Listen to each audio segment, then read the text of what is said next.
Queridos irmãos, encarnados, desencarnados, boa noite. Boa noite. É muito bom estarmos de volta nessa casa abençoada, esse ponto de luz da Zona Norte da nossa capital gaúcha, nessa noite de quarta-feira, findando o mês de março, confraternizando com os irmãos de longa data e aqueles que estamos conhecendo hoje, mais um aniversário desta instituição. 109 anos não é pouca coisa. 54, 55 anos de vida bem vivida vale uma reencarnação bem aproveitada. E 109 anos dá para viver 2 vidas bem vividas. O legado que uma casa espírita vai deixando na trajetória de todos nós é inusitado. Nós, por exemplo, via de regra, contamos os anos da nossa caminhada na Terra em meio turno, porque razoavelmente dormimos 8 horas, 10 horas e vivemos a vida de vigília, a vida material, uma boa parte do dia. Se eu tenho 60 anos, são 60 anos razoavelmente de serviços prestados na reencarnação, nem sempre só pelo caminho do bem, levando em consideração os nossos erros, os percalços, as vicissitudes da caminhada, mas assim que se conta o tempo dos humanos, ou de nós reencarnados. Já numa perspectiva espiritual se conta tempo em dobro. Então, se essa casa espírita tem 109 anos, pode voltar para 218, porque ela funciona 24 horas por dia. E ela nos atende durante o dia acordados e nos atende durante o dia enquanto estamos dormindo. Aqueles irmãos que assentaram, assumiram as pedras físicas desta casa, seja neste ou no outro endereço. Da mesma forma, aqueles que assinaram as primeiras atas de fundação, não apenas a maioria deles já está na espiritualidade, praticamente todos, mas muitos deles já estão de volta e não raramente à frente ou colaborando à frente dos trabalhos da casa. Imagina quando essa casa foi fundada, quantos desencarnados aqui foram assistidos para terem condições de renascer. Eu estou relendo pela 4ª vez, 34 anos atrás eu comecei a ler a coleção André Luiz. Estou relendo a coleção pela 4ª vez. Nesse momento estou no livro No Mundo Maior.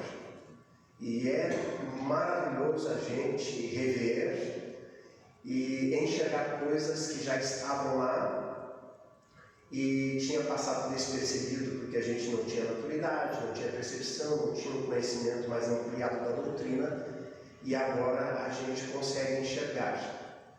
Então, a gente aprende, em especial com as obras de André Luiz, que muitos irmãos precisam reencarnar, mas não tem condições.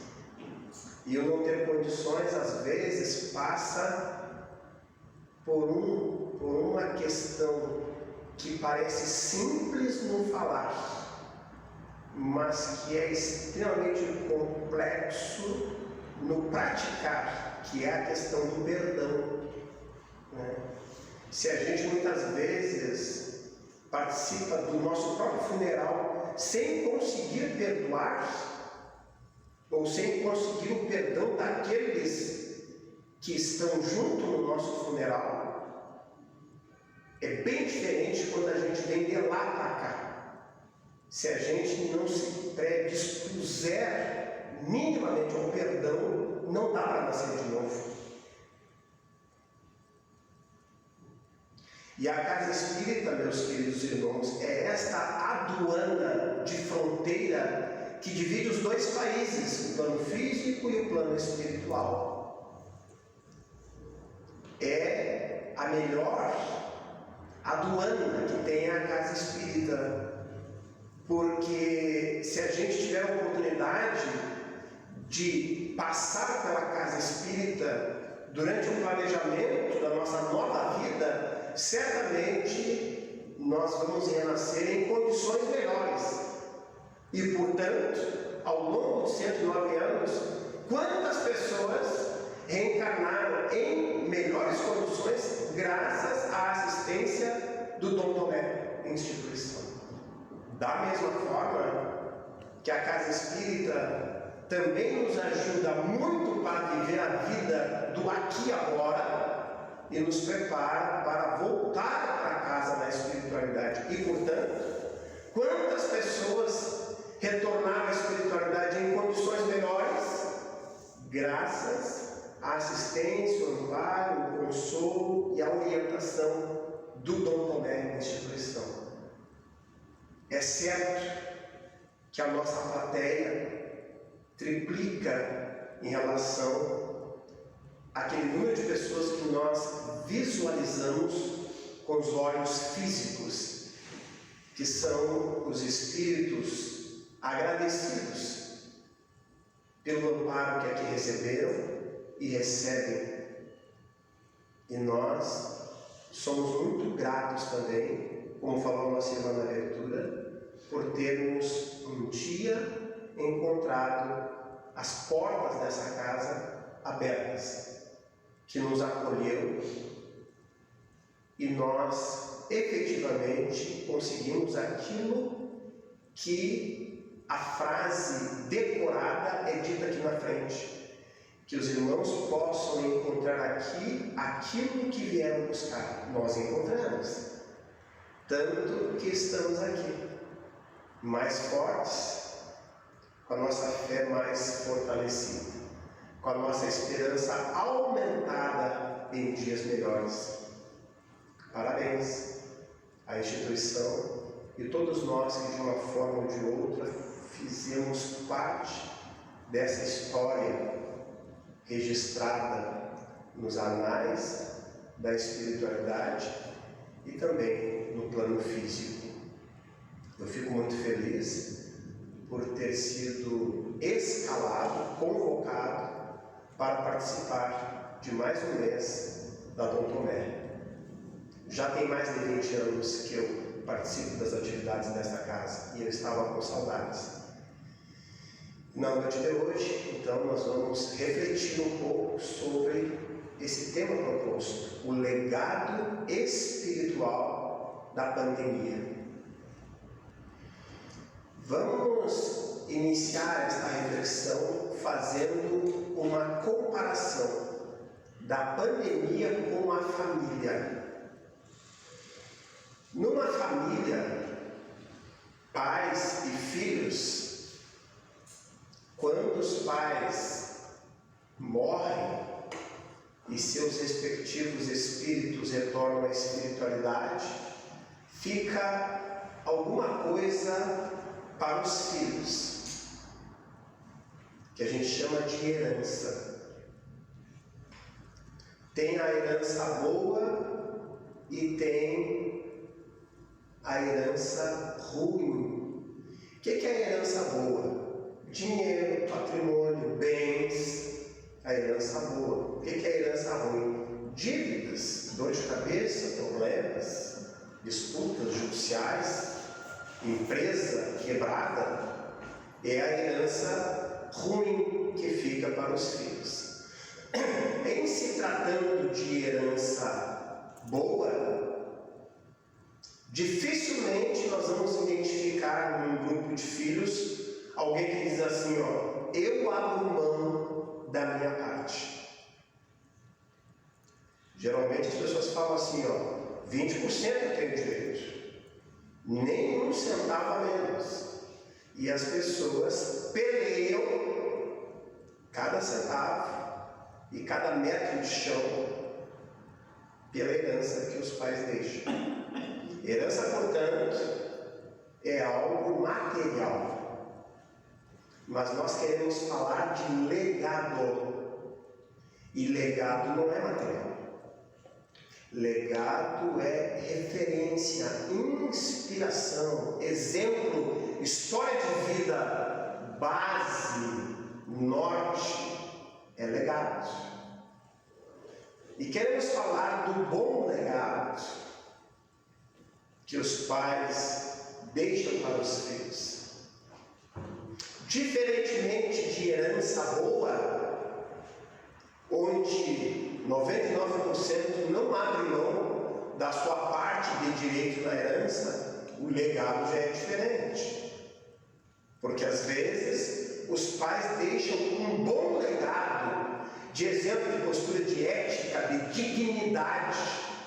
E alguns filhos não fazem questão de seguir, abrem mão do legado. Mas coisa linda quando a gente vê uma família de 2, 3 ou 4 irmãos, que os pais já estão na espiritualidade e lá pelas tantas, numa pendenga, numa dificuldade familiar, esses filhos fazem uma reunião com sérias dificuldades para chegar a um consenso. E na discussão, na dificuldade, daqui e dali, alguém evoca a lembrança do papai, da mamãe, e diz assim: lembra que o pai falava?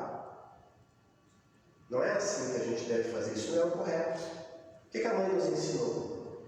E os pais já estão na espiritualidade, e que coisa linda quando os filhos e os irmãos caem em si e são tocados na alma pela memória dos pais, do bom legado, se dobram diante da evocação e conseguem chegar a um consenso. Isso é legado. Isso é legado espiritual. Pandemia. Eu gosto de comparar a pandemia com a professora da década de 50, 60. Eu nasci na década de 60, não peguei essa professora. Foi na transição. Mas a professora da década de 50 e para trás era a professora que tinha, dentre os seus recursos didáticos pedagógicos, a palmatória. O aluno atrasado, o aluno relapso, desinteressado, vinha na frente falar com a professora, já com a mão assim. E a régua de madeira, não essas de plástico que tem hoje, pegava na palmatória para correção. É a pandemia. A pandemia é uma professora. Mas não é a professora que passa a mão por cima. E a referência dessa professora não é do tempo do conselho tutelar. Nós tivemos muito tempo para optar pelo amor ou pela dor. Não temos mais duas alternativas. Agora é pela dor. Doa a quem doer. Os tempos já chegaram. Nós estamos no centro do torvelinho, no olho do furacão. Ou a gente aprende agora o que a gente poderia ter aprendido de maneira mais leve, ou nós vamos perder o trem. O trem está passando, está convidando quem vai e quem fica, numa perspectiva de vai preparar o novo reino, a nova era, a nova sociedade. Não muito longe daqui, um pé lá e outro cá. Houve tempos, até de interpretação bíblica, que o desejo de todo o cristão, o religioso, que acreditava em outros planos, talvez em outros planetas, até mesmo nós espíritas, tínhamos a expectativa de ir para um mundo melhor, trocar de planeta. Numa perspectiva de transição planetária, à luz da doutrina espírita, mudou. O que é interessante, o que nós queremos agora? Nós queremos ficar aqui. O mundo de regeneração bate à nossa porta. Logo ali na frente, a Terra transformar-se-á no mundo de regeneração. Comparando o mundo de regeneração com o que temos hoje, é praticamente um mundo feliz, comparando uma coisa com a outra. Por exemplo, ônibus. Se uma pessoa idosa entra no ônibus com 40 lugares, os 40 lugares ocupados, quase todo mundo pega no sono quando a senhora entra. E a senhora às vezes viaja 1, 2, 3 quilômetros de pé. No mundo de regeneração, se tiver ônibus, quando a senhora entrar no ônibus, todos vão levantar. E ela não sabe qual lugar ela vai ocupar. É o mundo de regeneração. E a pandemia vem, no momento certo, separar o joio do trigo. É hora de limpeza, é hora de higienização. Entretanto, o corpo social, planetário, está gravemente contaminado, comprometido, com metástases por todas as áreas da sociedade. E mais do que quimio, a sociedade precisa sofrer extirpação.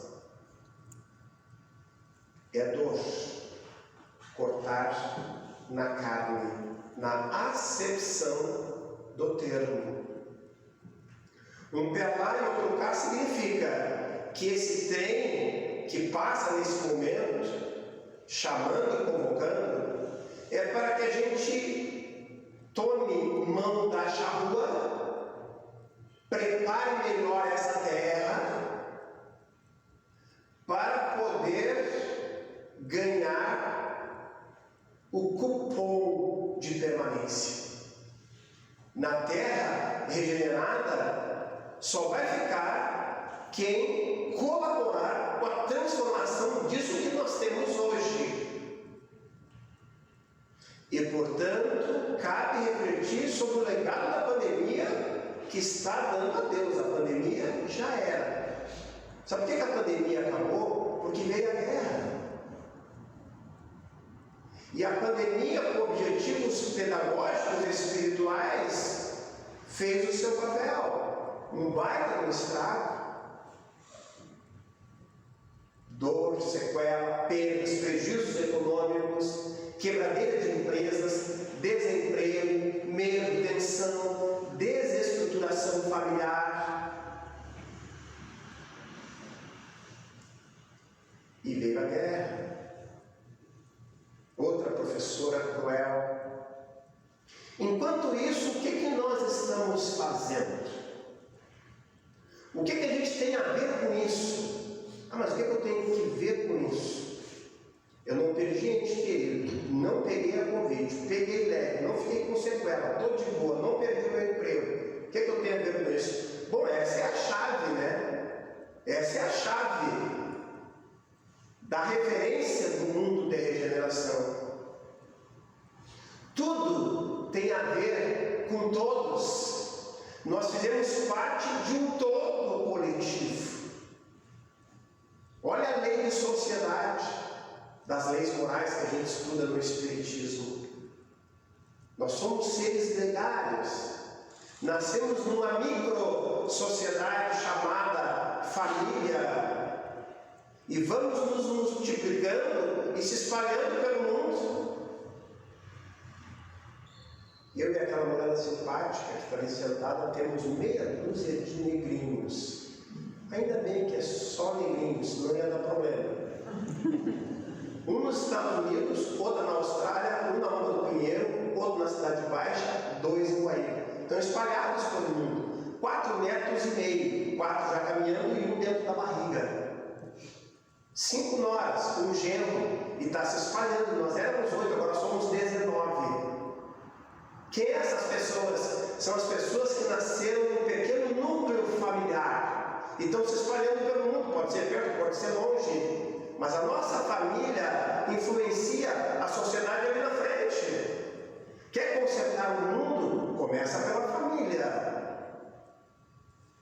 O legado, meus queridos irmãos, de família é fundamental. O bom legado para a construção de uma sociedade melhor. A pandemia deixou heranças. Herança boa. Tecnologia em hospitais. Os hospitais foram transformados em UTIs. As faculdades, os laboratórios, os cientistas do mundo se uniram em busca de soluções rápidas, porque as pessoas estavam sem ar. Não pode planejar muito, as pessoas precisam respirar, não estão conseguindo. Então inventa daqui, mexe dali, respiradores mecânicos, de tudo quanto é lado surgiu herança positiva da pandemia. Nunca na história da humanidade se conseguiu chegar numa vacina tão rápido, mas eram 160 laboratórios trabalhando conectados na volta do mundo, compartilhando informações, fórmulas, descobertas, percepções, testes, e chegaram em tempo recorde uma vacina. Acredite quem quiser e aceite quem quiser aceitar, e nós precisamos respeitar as opiniões divergentes, mas a lógica indica que nós estamos na condição melhor, estamos da pandemia graças à vacina. Herança boa da pandemia. E o legado? Legado é moral, é sentimental, é de comportamento, mudança de hábitos, nova visão de mundo, legado da pandemia. O maior legado da pandemia, meus queridos irmãos, os dois maiores legados da pandemia, na minha visão, o primeiro é a solidariedade. A solidariedade. Porque as pessoas se mobilizaram, no Brasil em especial, e na volta do mundo também, se mobilizaram para poder compensar o agravamento da vulnerabilidade social daqueles que já tinham dificuldades, e a pandemia agravou mais ainda a situação. Então, a solidariedade dos países, das sociedades, da ciência, dos projetos sociais, das empresas, que foram tocadas pelo terror, pelo medo, pelo pavor de ver a doença chegando, se alastrando. Mas o legado maior que a pandemia convoca é o legado da humildade. Por quê? Porque tem dois momentos únicos que nós somos iguais. Os códigos de organização das sociedades do mundo, a começar pela Declaração Universal dos Direitos Humanos, quase sempre rezam nos seus artigos iniciais: todos somos ou todos são iguais perante a lei, os direitos, as oportunidades. Então é lindo no papel, quando se lê e quando se fala que todos somos iguais. Em realidade, não somos iguais. Senão as pessoas não morriam de fome. Os sábios falaram no meio da pandemia: temos que atender os países mais pobres, em especial na África, e levar a vacina para eles gratuitamente, porque eles não têm condições de pagar. Por quê? Porque se a gente resolver um contágio aqui e não resolver lá, depois o contágio vem de lá para cá, batata. Foi o que aconteceu. Teve uma ou duas variantes do coronavírus que nasceu exatamente na África, onde o número era ínfimo de pessoas vacinadas.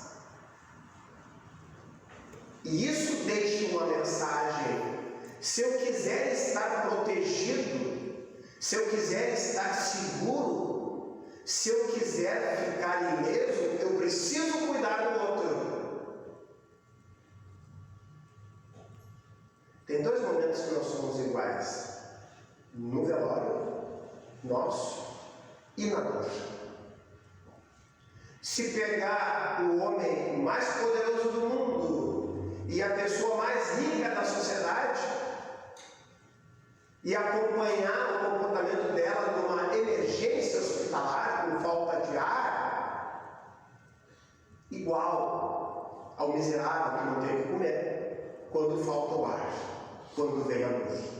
E quando a gente vai no velório e o caixão é de mórbido com alças douradas e a pompa toda do ambiente do funeral, o corpo inerte que está ali, tipo uma gaiola sem pássaro, porque o pássaro já voou, é igual ao corpo de um pobre miserável que mora embaixo da ponte. Somos iguais. E quando a pandemia ceifou vidas de famosos, de poderosos, de pessoas que tinham a possibilidade de contratar os melhores médicos, as melhores UTIs, como de fato aconteceu com alguns famosos, que eu sei que nesse momento vocês conseguem visualizar, talvez, o ícone de todos eles no Brasil, e não foi possível salvar a vida dele. Por quê? Porque na dor nós somos iguais. Na doença, na dificuldade, no sofrimento, nós somos iguais. Fomos nivelados pela dor. Os países mais ricos foram aqueles em que a doença mais se alastrou. Teve momentos que os Estados Unidos batia a recorde mundial do número de mortes por dia, 13 mil mortes por dia. O país número 1 do mundo. Ou seja, fica como legado a lição da humildade. Que a gente saiba ser igual, enquanto não precisa ser igual. Porque na hora da dor, na hora que a cruz pesa sobre os nossos ombros, ok, a gente aprende, também vale. Mas vale mais quando a gente aprende sem precisar receber o aguilhão do boi preguiçoso que não quer puxar o arado, e aí vem um prego na anca e o boi vai. E nós ainda funcionamos mais rapidamente e mais prontamente com o aguilhão. Pois bem, está aí um legado. E agora o que eu faço com isso? Será que passa a pandemia e eu volto a ser exatamente o que eu era antes, pensar como eu pensava antes, fazer como eu fazia antes?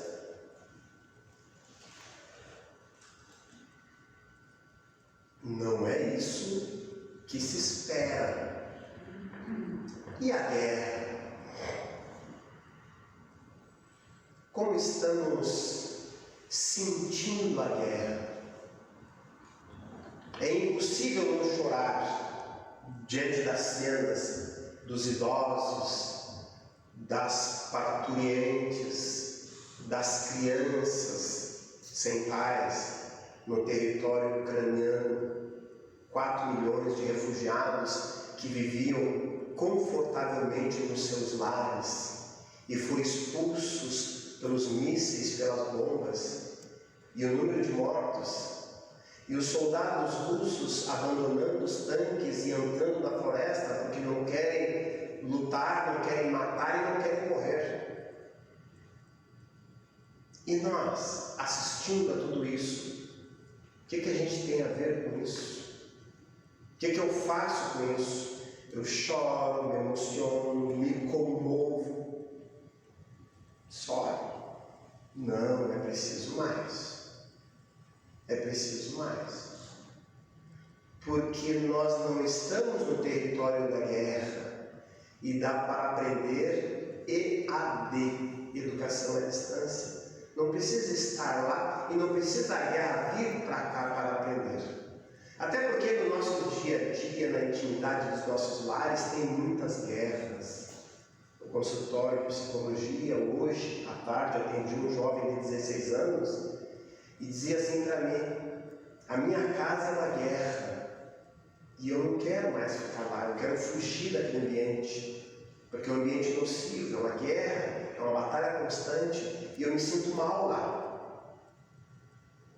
Então tem muitas guerras, muitas batalhas nos nossos lares, nas empresas, nas sociedades, no meio religioso, inclusive.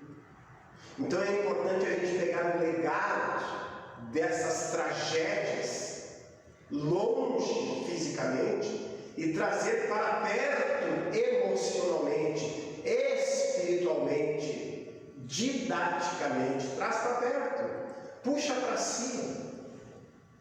Aproveita o legado.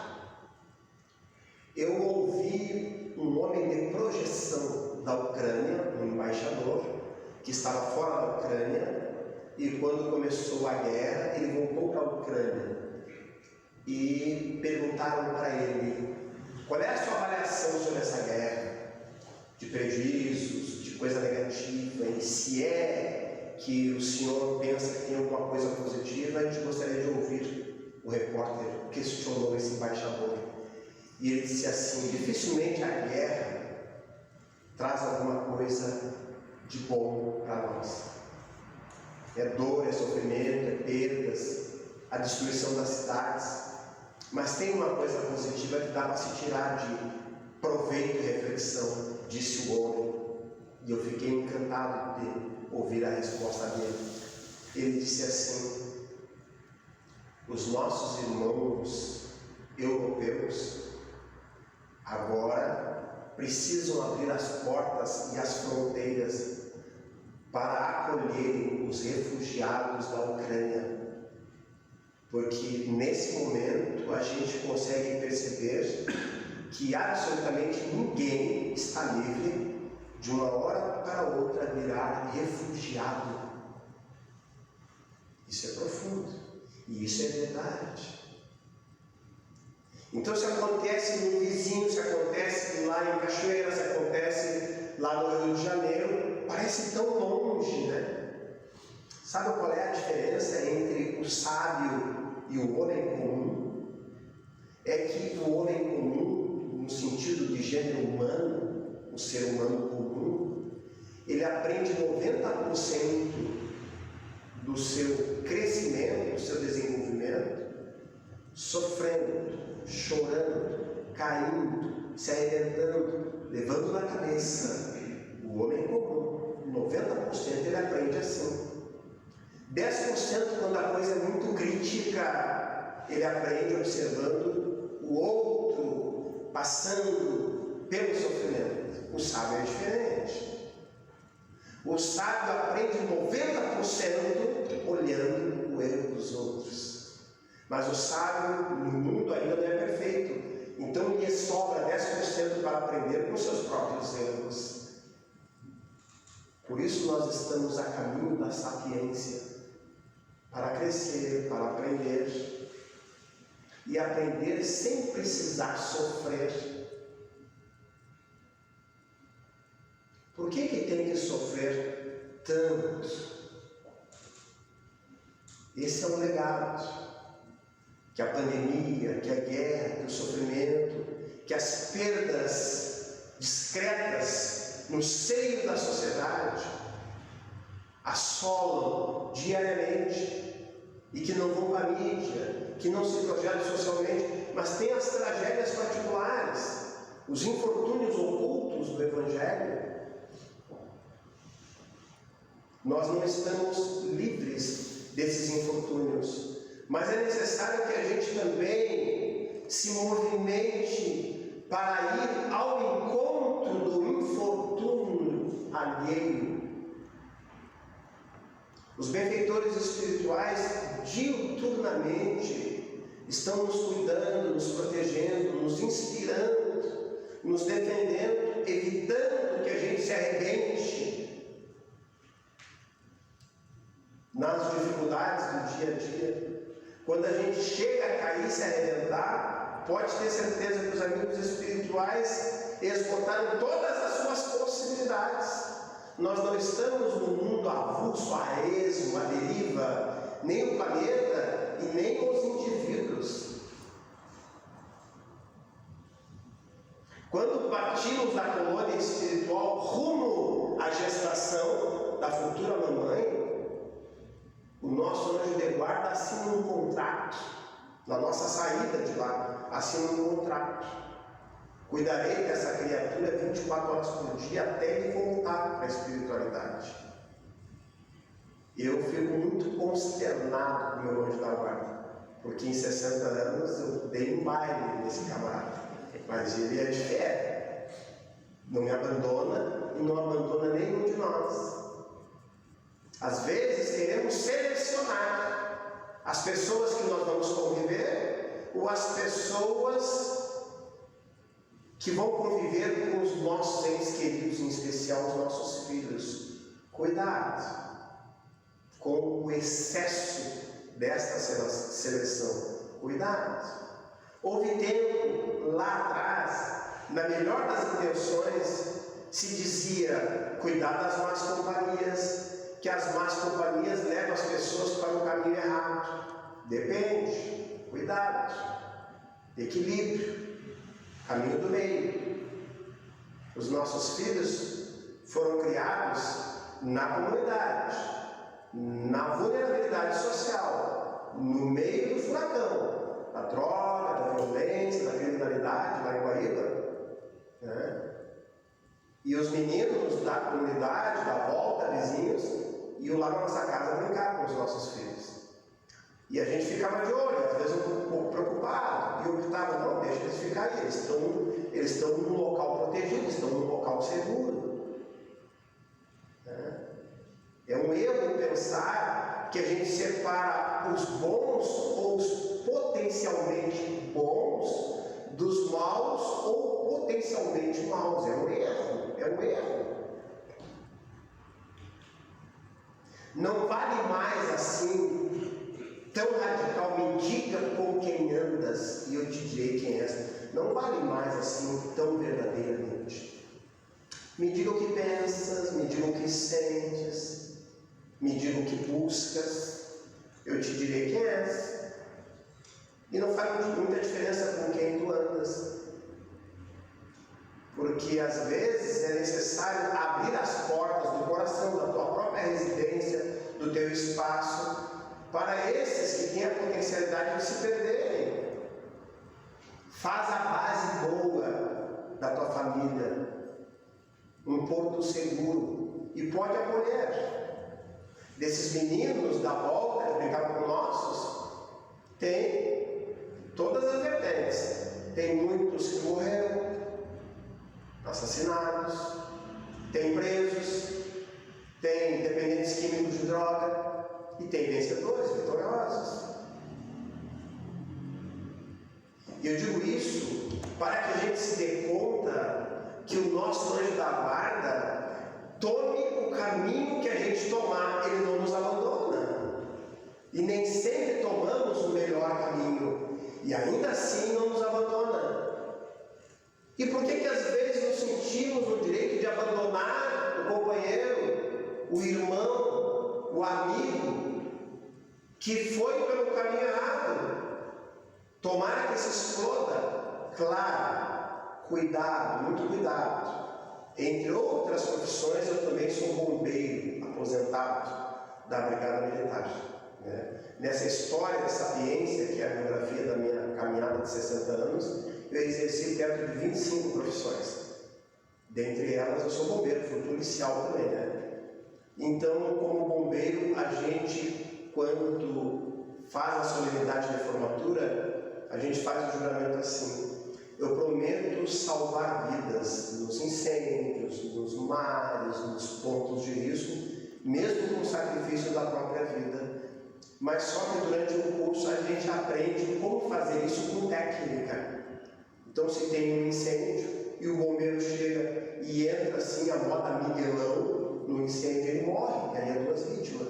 Então ele precisa primeiro se proteger suficientemente para depois tentar salvar a pessoa que está dentro do incêndio ou mesmo se afogando. Bom, isso vale também para as nossas relações sociais. Se eu não me garanto, eu tenho que ter cuidado para tentar tirar o outro do charco, do atoleiro, da vulnerabilidade. Eu tenho que ter cuidado, porque daqui a pouquinho eu não tenho razoável segurança, estabilidade, condições psicológicas, emocionais, e eu posso me complicar. Então, para salvar, eu preciso primeiro me salvar. Tem que ter cuidado para não querer sair por aí salvando o mundo. E quem é que me salva? Amar o próximo como a si mesmo. Te salva para poder salvar o outro. Nós exageramos na dose. Às vezes nós nos salvamos demais, só nós nos salvamos. E o resto é o resto.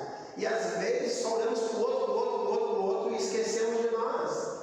O caminho do meio, o ponto de equilíbrio é que nós devemos buscar. E a doutrina espírita, à luz do Evangelho de Jesus, nos dá o ponto de equilíbrio. Em todo o ensinamento do Cristo, ele foi educando, exemplificando, orientando.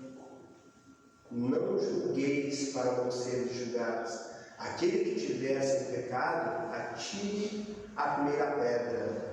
Como podes ver um argueiro no olho do teu próximo e não vês uma trave na frente do teu olho? E por aí afora, o mestre vai orientando e exemplificando. Às vezes temos dúvidas: o que eu devo fazer com fulano, com Beltrano? O que eu devo decidir? O que será que Jesus faria se estivesse no meu lugar? Não dá para ser cristão sem seguir o Cristo, apesar das nossas imperfeições. Fazer o melhor de nós, onde estivermos. Nós estamos no lugar certo. Não estamos colocados ali por acaso, por coincidência. Ali é o nosso lugar, é o nosso quadrado. Se a gente se sentir incomodado e quiser trocar de quadrado, tem uma coisa muito interessante. Às vezes temos que ir para lá, mas encasquetamos e queremos ir contra e vamos para lá. Alguém desavisado, até mesmo nós, pode julgar assim: bah, fulano perdeu a viagem. Ok, aos olhos da imperfeição, pode-se pensar que fulano, Beltrano, eu mesmo, perdemos a viagem. Mas aos olhos da providência divina, aos olhos de um planejamento espiritual, não existe viagem perdida. Quer ver um casamento? Camarada casa, leva 3 anos assim: não, mas essa mulher aqui não me entende, aí troca, vai para outro casamento, mais 2 anos, mas essa também não me entende, troca, vai para o 3º casamento. O que ele vai descobrindo? Ele vai descobrindo que na medida que ele vai trocando de casamento, cada vez fica mais difícil. Aí lá pelas tantas ele não aguenta mais, assim: eu agora vou ficar solteiro, vou me separar dessa quarta e vou ficar solteiro. Só que ele começa a espelhar e não consegue sair do casamento. Espelhando aqui, espelhando, ele não consegue sair, se sente preso. Aí ele diz assim: não, mas eu tenho uma saída, eu vou fazer um trabalho forte para me livrar dessa criatura. Aí ele vai buscar um preto velho, de 60 anos, pode ser eu. E aí ele diz assim: eu vim cá para ver se dá para fazer um trabalho aqui com esse tal, para desmanchar. Fizeram alguma coisa para mim, porque eu estou no meu 4º casamento. Essa mulher é a que mais me incomoda, me livrei das outras fácil, dessa eu não consigo me livrar. E eu queria ver se dá para desmanchar esse trabalho. Aí eu vou dizer assim: meu irmão, esse aí não tem como desmanchar, porque quem fez esse aí é forte. Mas como assim? Eu digo: olha, velho, tu usou do teu livre-arbítrio e foi pulando de galho em galho, né? Nós temos livre-arbítrio, mas tem limite o nosso livre-arbítrio. E que pessoa maravilhosa que tu é, que ninguém te entende. Esse trabalho quem fez foi Deus, que disse assim, ó, chega, agora tu vai ficar aí. Ah, mas é complicado porque essa mulher, juntando as 3 que eu deixei pelo caminho, essa aqui vale as 3 mais uma. Eu digo, tá, mas a gente colhe o que a gente planta, tu tem que aprender. Nós temos que aprender. Então, jamais, na ótica espiritual, a viagem é perdida. Vai só acumulando ponto, sabe? Só vai acumulando ponto. Na hora de pagar a conta, junta tudo e paga tudo uma vez só. Tem uma história bem interessante que eu lembrei agora nesse sentido, e já está próximo do encerramento. E eu vou evocar uma amiga querida que está na espiritualidade já. Eu fiz uma palestra sobre família, isso tem mais de 20 anos. E falava de casamento, separar, bem nessa ótica que eu estava abordando agora. Terminou a palestra, assim, eu precisava de uns minutinhos, eu digo assim, cara, acalmou meu coração com as dúvidas que eu tenho há anos. Pedi autorização da direção da casa, fomos para uma sala da atendimento fraterno, eu fui falar com a irmã. Ela disse assim, Luiz, eu queria que tu me esclarecesse assim, uma coisa que me intriga até hoje.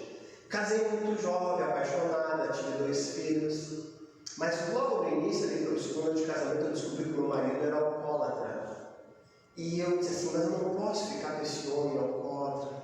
Mas aí engravidei, ficando mais um pouco, aí eu queria me separar, engravidei de novo, e fui levando 5 anos, e eu, naquela dúvida, fui levando 10 anos de casamento, sofrido, alcoolismo, coisa e tal, 13 anos de casamento. Chegou no meu limite, eu disse, não quero mais. Larguei de mão, disse, não quero mais saber de casamento. Mas eu era muito jovem ainda, fiquei 1 ano em casa, 2 anos, as amigas começaram a convidar para sair. E eu discretamente fui saindo daqui, fui saindo dali, e fui nos bailinhos aqui, nos bailinhos ali, e conheci uma pessoa. E começamos a conversar, e namoramos. E chegamos num acordo, Luiz, casei de novo, fui morar com a pessoa. Tu me acredita que com 2 anos de casamento eu descobri que ele era alcoólatra?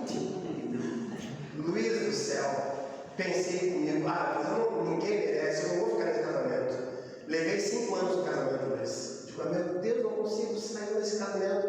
10 anos, Luiz. Eu disse assim, não, 10 anos é o máximo. Mas aí pensei comigo assim, bom, que ficou 13 anos comum, vou levar até os 13.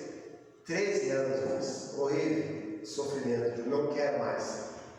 Abandonei, até hoje, não quis mais saber de casamento. O que tu me diz, Luiz? Eu digo, olha minha querida, tudo indica que tu reencarnou para resgatar uma dívida do passado, suportar e ajudar alguém com um problema de alcoolismo por 26 anos. A opção era tua em fazer 2 vezes sem entrada sem acréscimo ou uma vez só com desconto.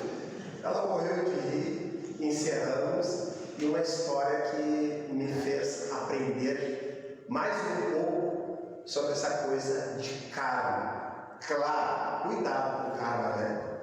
Porque às vezes o marido é mão de vaca.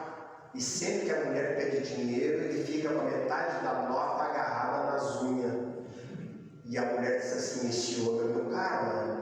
Mas quando a mulher é ciumenta e controladora, e coitadinho sai do trabalho 6 horas, sexta-feira e chega em casa só meia-noite, e ela fica pegando no pé do coitado, e ele diz assim, mas essa mulher é o meu karma. E se o filho adolescente ficar contrariando muito os pais dizem, esse menino é o nosso karma, e eu digo, tchau karma, nem tudo é karma. Legado da pandemia, da guerra, e de todo o sofrimento que a gente passa na vida, mundo de provas e expiações, e nós somos espíritos imperfeitos ainda, precisamos passar. É conteúdo programado para nós. Mundo de provas e expiações, escapa de um lado e cai do outro. Vamos aprender com a natureza para encerrar.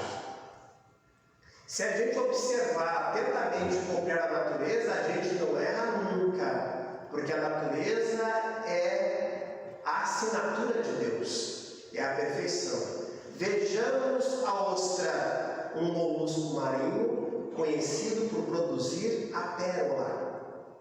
Entretanto, para quem não sabe, nem toda ostra tem pérola dentro. Quando a ostra ingere um elemento estranho no mar, bem em especial um grão de areia, ela corre o risco de ter o seu tubo digestivo destruído, se não fosse a mão do arquiteto do universo, que criou um sistema imunológico, uma substância chamada nácar, ou madrepérola, que envolve o grão de areia e protege a ostra, mas ela fica com uma cicatriz. A reação química dessa substância natural da ostra e mais a sílica do grão de areia produz a pérola ao longo do tempo. Quando o caçador de pérola abre a ostra e percebe que lá tem a preciosidade da pérola, ele sabe, essa ostra sofreu. Só produz pérola a ostra que sofreu. Nós somos ostras divinas. A nossa alma é o resultado da pérola do sofrimento natural da reencarnação. Jesus deu a dica dizendo: deixai brilhar a vossa luz. Que possamos aprender com tudo isso que a vida, nesse momento, está nos mostrando, está nos ensinando, para que possamos merecer, permanecer na terra regenerada. Que Jesus nos abençoe. Muita paz. Feliz aniversário mais uma vez para todos nós do Dom Tomé. Que assim seja.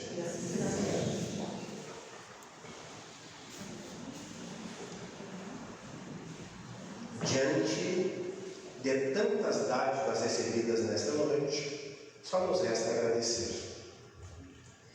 Que possamos elevar o nosso pensamento a Deus e a Jesus, relaxar o nosso corpo físico e nos prepararmos para receber o passe espiritual desses benfeitores abnegados que aqui estão hoje confraternizando o aniversário desta casa, auscultando os nossos corações, a nossa mente, e deverão, neste momento, espargir no ambiente e colocar no nosso plexo coronário as essências medicamentosas trazidas dos laboratórios divinos da natureza, a fim de que o nosso ser, o nosso corpo, possa receber os fluidos balsâmicos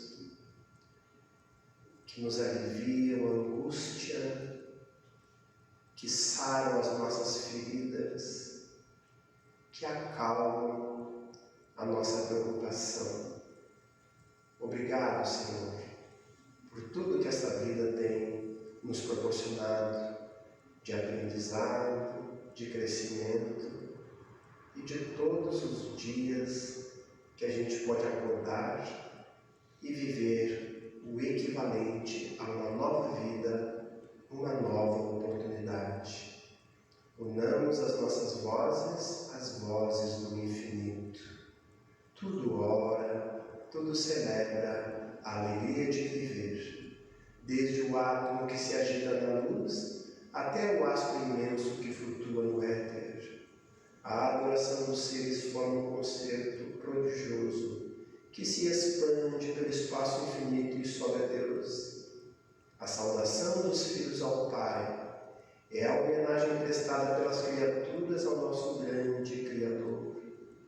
Interrogai a natureza no esplendor dos dias de sol ou na calma das noites estreladas. Escutai as grandes vozes dos oceanos e os murmúrios que se elevam do seio dos desertos ou das profundezas dos bosques, os acentos misteriosos que se desprendem das folhagens, sobem das planícies aos vales, flanqueiam as alturas e se espalham pelo universo inteiro. Por toda parte, em todos os lugares, concentrando-vos, ouvireis o cântico admirável que a terra dirige à grande alma, e mais solene ainda é a prece dos mundos, grave e profundo que faz vibrar a imensidão, cuja significação somente os espíritos mais elevados podem compreender.